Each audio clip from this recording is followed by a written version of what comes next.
Quite proud I actually managed to do it. We're live. Hang on. I'm just going to wait for Instagram to catch up.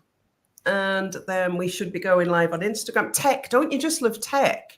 The biggest issue, that's it. We're live on Instagram as well. So that's great. Good morning, everybody. This is my second attempt. So we attempted to do a live, which include Mark Zuckerberg has a lot to answer for. That's all I'm going to say. It used to be really easy to stream a live into your group and all your other platforms. Now it's impossible to do an interview like this and stream it in any easy way. So I'm going to be sharing this into Creative Genius Corner when we're finished. Sorry, ladies in there, you are very important to me, but the tech won't let it happen. So let's crack on this morning. We're live everywhere else. So good morning, everybody. I hope you're well. Tech issues aside, welcome to my Tuesday morning live. For those of you that don't know me, I'm Mandy Nicholson, and I'm the Creative Genius Consultant. I am an artist and an author and a creative retreat owner in Scotland. And I help creative women to launch, grow, and scale their businesses and make more money. And I have one of those amazing women with me this morning. And I'm so delighted that you said you would join me, Caroline. Thank you for being here. You're used to being on screen now. Yeah, I am now. Thank you so much for chatting with me this morning. That's all right. So I'm going to get Caroline to introduce herself at the moment, but let me sort of just give you a little bit of history here. Caroline is one of my amazing Creative Mastermind clients. She joined me in February. So she's been with me now around about 9 months. And on Sunday, she was on BBC Live in the morning, national TV, talking about her art. And that actually wasn't the first time she's been on TV. And it probably won't be the last. So introduce yourself fully, Caroline. Tell everybody what you do. Hi, I'm Caroline West. I'm an eco-conscious artist from the south of England, and I take ordinary everyday objects that would otherwise decay or be discarded and transform them into magical works of art. Thank you. So tell everybody, this is what I want to get across today. Talk about your journey of, where were you in January 2024? Without a clue. It would be about right. Just kind of chugging along, selling the odd little bit of art, but without any real direction or idea of what I was doing, and very fear-based and, really not a lot of confidence in myself or what I was doing. So you did my 5-day challenge in January. Yeah. Then what happened? So talk everybody through that. So I did the 5-day challenge, which I really enjoyed. And then, obviously you opened up the mastermind, and I was so on the fence with the whole thing because obviously for me, it's quite a lot of money to invest. And as well as the money, it's just the whole fear thing, because I realised when I was like, am I going to do it? I realised, well, I'm going to have to actually put the work in, which in itself scary because I was in my little safe space. Obviously I wasn't where I wanted to be, but it felt safe and comfortable.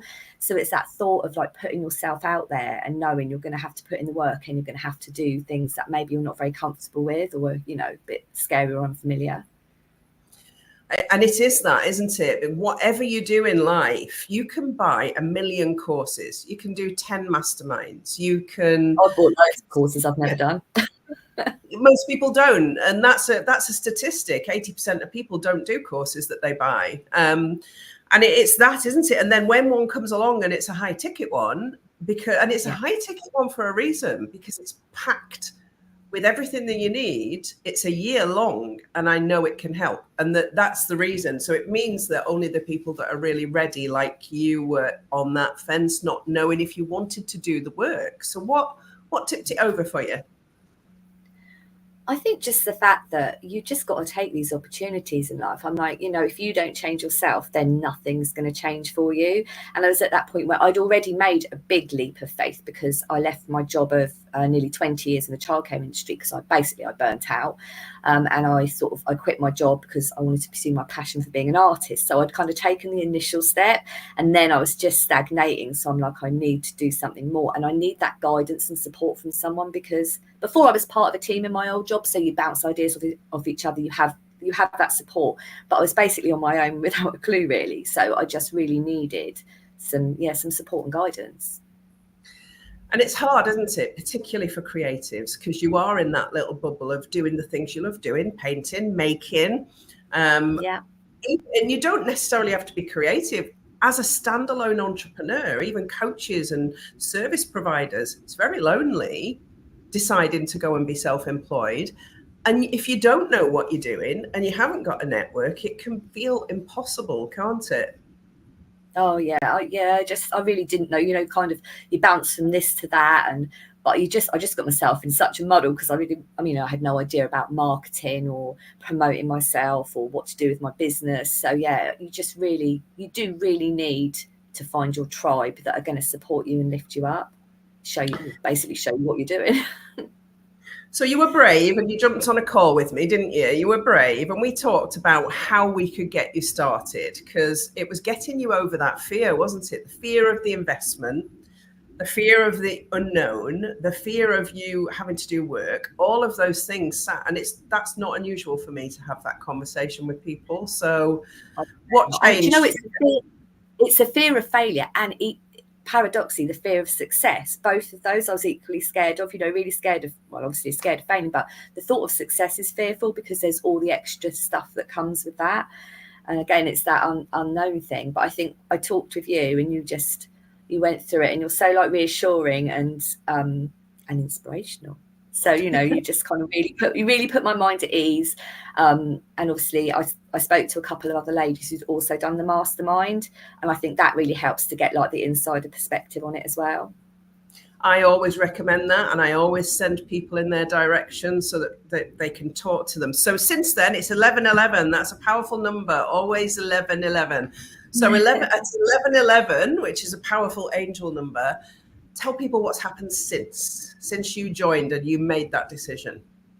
So yeah, since I've joined, obviously I started off not really knowing what I was doing. I knew that obviously I'm an artist and I really love incorporating sustainability because it's another one of my passions. So obviously I worked with you, and then with everything I was doing, you were always annoyingly right.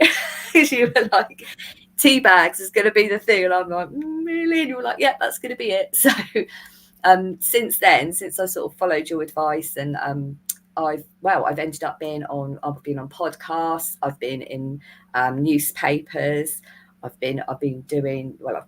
doing a magazine article soon. I've already been in one, and then I was on the TV the other day. So just all these massive opportunities have opened up because I've just made myself available to it.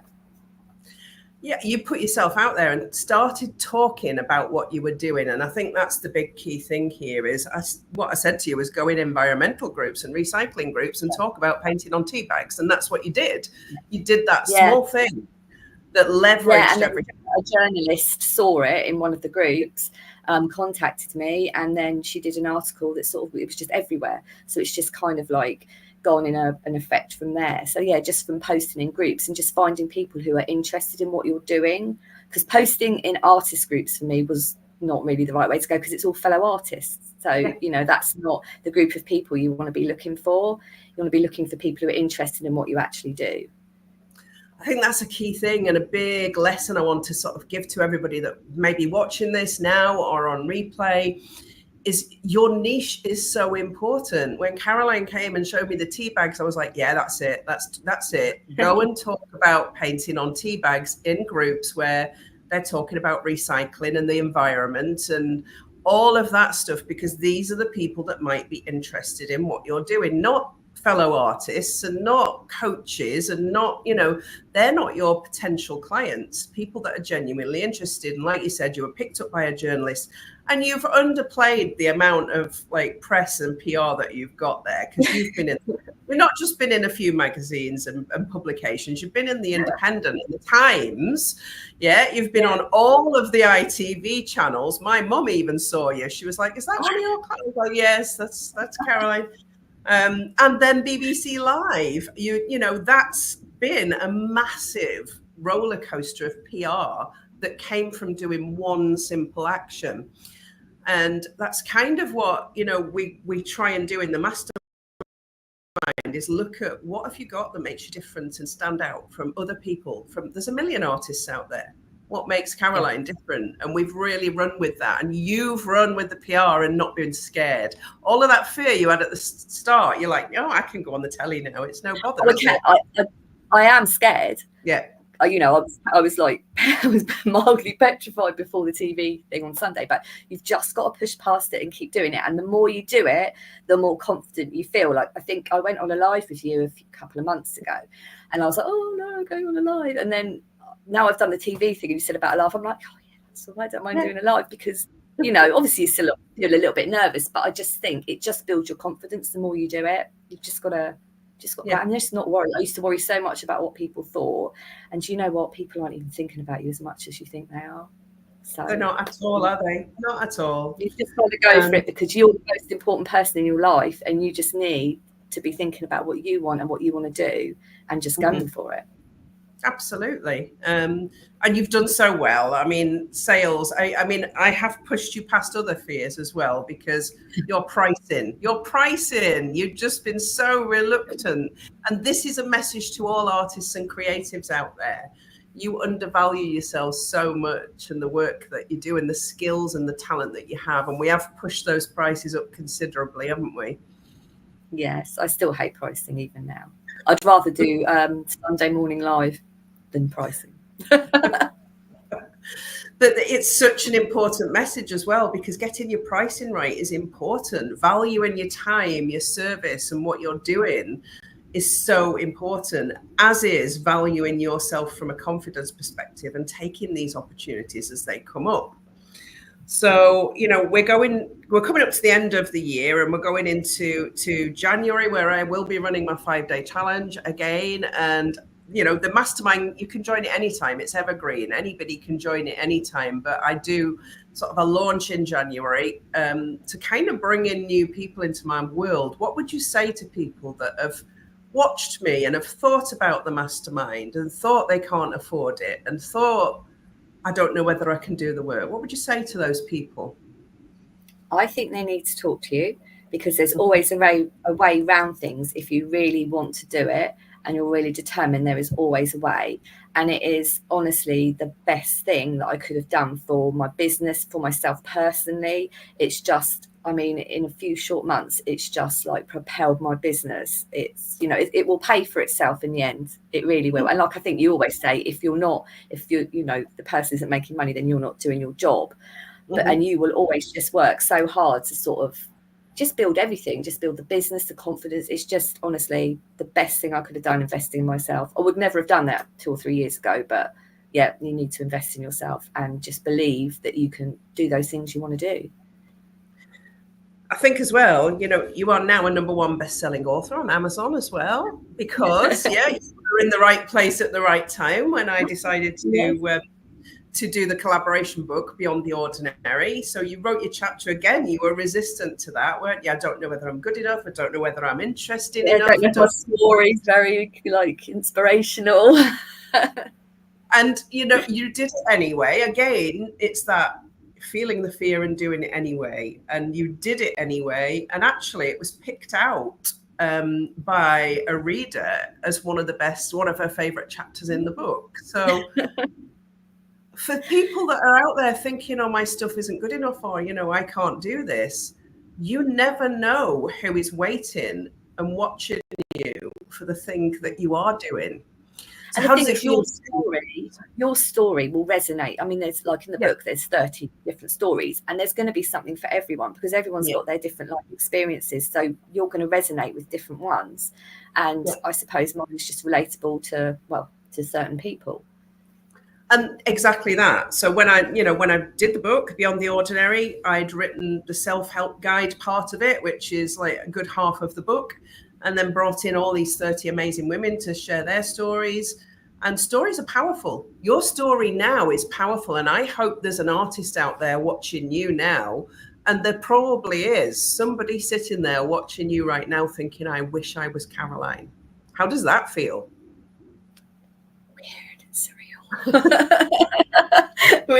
Really strange, because I've looked at other people and thought, I wish I could be like that, but you can. You've just got to go for it.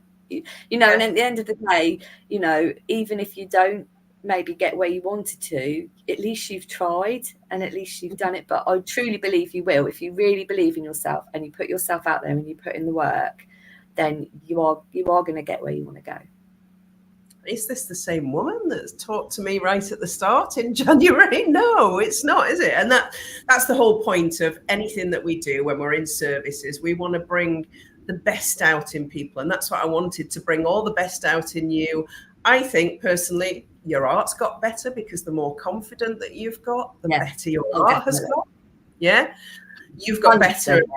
Yeah, you've got better at being in live positions like this, on TV, on lives, in you're writing, you've written a story and articles that are written about you. All of that has improved in 9 months. You're literally, what I say to people is, you're a year away from where you want to be when you join the mastermind. You will leave in a place that you should be and ready to do the next thing. So, okay, with all the TV fame and all the articles and, Beyond the Ordinary book, we are also now, we've had our first meeting last Friday of doing our own podcast for Beyond the Ordinary. So you're now going to have your own podcast as well very soon. It's a big step away from where you were, isn't it? Really, when you think about it. And this is why people are looking.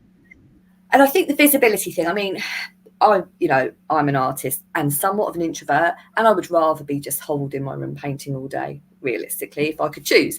But you've got to play the game. No one's going to know who I am. You've got to put yourself out there and do all the work and do the PR and do the visibility thing. Otherwise, no one's going to stumble across my website by accident. You have to do those other bits. It's a necessary part of it. They go sort of hand in hand. So I think that's what the mastermind really helps with, especially someone like me who didn't have a lot of confidence and, didn't really want to put myself out there. I mean, I don't think my face had ever been on, or my voice definitely never been on Facebook until I joined the mastermind. But again, we did it in your own time. You're not pushed into doing any of this, because some people take the full 12 months and some people are ready after 3, and it's about the individual. But this is about your moment of success now, because this is quite pivotal for you. And I will say, it's all very well being on TV and in all these publications. If you don't leverage that and use them as trust stamps and talk about them all the time, then they become almost pointless because you're not sharing them. It's an evergreen bit of content that is so good for showcasing how far you've come in your business and how good you are when you are being bigged up on TV and in magazines and in articles and on radio and on podcasts. It's a great bit of evergreen content that you can share forever and a day. You've now got all of this. These are now digital assets for your business. And I think that can be hard as well, because obviously that self-promoting thing can be quite difficult, because you kind of feel like you don't want to be blowing your own trumpet or going on about, but it isn't that and I've got to a point where I should be proud of myself. I've really worked hard and come on a really long way to what I was before. So I think you need to think, you need to shout about the amazing things you do. Definitely. You do. And Caroline has now got very good at sales. She's sold out a website a couple of times with the bits of PR that have happened. I think you sold a piece to one of the BBC crew on Sunday, didn't you? I did, yes. Which says everything. That person who can just make a sale whilst on a TV set. That's brilliant. It's such a great feeling when you're all like, I was out for dinner and then I had a couple of things come through, and I run art classes and they're sort of getting full now. It's just such a lovely feeling to be, say we were out for dinner, I'm like, I've just made 75 quid while I'm out for dinner, and just that, it's just the most amazing feeling, and not to be beholden to anyone, because I'm not working for anyone else now. I've literally just taken the last step. I was in a part-time job in a supermarket, and I'm just doing a few hours a week because it was my little safety net. And I was talked about it in the group, and I've just made the final cut of leaving. So that's it now, just the art. So you are a full-time professional artist now with no safety net behind you, with loads of PR. So when you just take those steps of getting over those fears, the initial fear of joining the program and making the investment, the fear of being visible, the fear of doing all of those things, the fear of giving up your job and your safety net, to rely on your income from this. These are all massive steps to have done in 9 months, by the way. Let's just look at that timeline. Yeah. In 9 months. And it's, you know, there's a lot of programs and a lot of coaches out there that say, you know, I can teach you how to make 10K months. And it's not about that, is it, for us creatives? This is about making something sustainable, and overcoming those fears one at a time, so that you've got a sustainable business model moving forward. And that's what's important, I think, with why I work with people individually. And, you know, you didn't join me wanting 10K months. You wanted your art business to be successful. Yeah, and you need to feel comfortable with it as well. And I think probably for most creatives, it's not all about the money. Don't get me wrong, it's nice to earn the money, absolutely, but it's got to feel authentic and right for you. And I couldn't do something that didn't feel right for me, or like satisfy my creative spirit, I suppose. So that's why the program's so amazing. You're never pushed into anything that you don't want to do. You're always in like control of it, and you can just do something that feels right and authentic for you. Awesome. Well, you've done amazing, and you've done amazing because of you, because you have really seized the day with this. You've really run with it. A lot of support, though.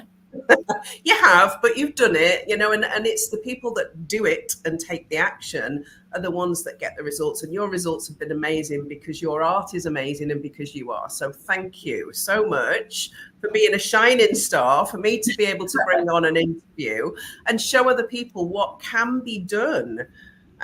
Because I talk about this all the time, and it's great to be able to say, look, this is a live example of what you can do. And I never thought it would be me either. Honestly, I would sit there listening to other people, like Lucy, for example, and I'd be like, oh, that could never be me. Like how could that happen to me? But it is, and it has. Well, you're amazing, and thank you for being here with me today. Thank you for watching, everybody. I'll be back the same time, same place next Tuesday with something completely different, as always. And Caroline's going to go and be amazing, and watch out for her next TV slot, I think, aren't you, Caroline? World domination next. Yeah, world domination next. Thank you very much. Bye, everybody. Bye.